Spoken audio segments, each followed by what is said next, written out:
आप देख रहे हैं देश प्रदेश। सोनौली बॉर्डर पर एसएसबी ने बड़ी कार्रवाई की है। भारतीय सीमा में घुसने की कोशिश कर रहे नेपाल से भागे 4 कैदियों को हिरासत में ले लिया गया है। दिखाते हैं आपको पूरी खबर। महाराजगंज जनपद की भारत नेपाल सीमा पर तैनात एसएसबी के जवानों ने बड़ी कार्रवाई की है।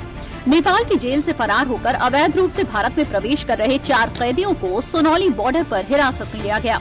नेपाल के ताजा हालात और जेल से फरार कैदियों की आशंका को देखते हुए सीमा पर सुरक्षा व्यवस्था कड़ी कर दी गई है। महाराजगंज जिले की 84 किलोमीटर लंबी भारत नेपाल सीमा पर एसएसबी और पुलिस के जवान जगह जगह गश्त कर रहे हैं। नेपाल के ताजा हालात को देखते हुए भारत नेपाल सीमा को सील कर दिया गया है। इस वजह से महाराजगंज के सोनौली बॉर्डर पर ट्रकों की लंबी लाइन लग गई है। वहीं नेपाल में फंसे भारतीय ट्रक चालकों ने भी वतन वापसी की गुहार लगाई है। नेपाल बॉर्डर से सटे बहराइच, महाराजगंज, लखीमपुर खीरी जिले में 24 घंटे सुरक्षा बल निगरानी कर रहे हैं। ये नेपाल की आंतरिक समस्याएं हैं।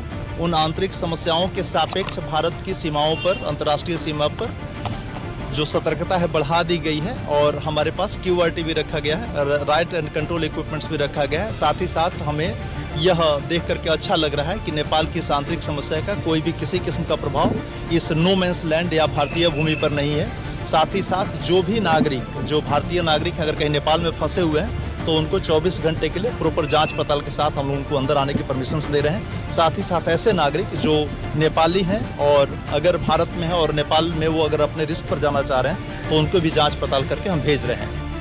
नेपाल की आंतरिक स्थिति का असर भारतीय क्षेत्र पर न पड़े, इसके लिए सीमा पर चौकसी बढ़ा दी गई है। स्थानीय प्रशासन ने साफ किया है कि किसी भी कीमत पर नेपाल से फरार अपराधियों को भारतीय सीमा में पनाह नहीं दी जाएगी। पकड़े जाने पर उन्हें विधिक प्रक्रिया के तहत नेपाल पुलिस को सौंपा जाएगा। बिहार से बंगाल तक विकास की रफ्तार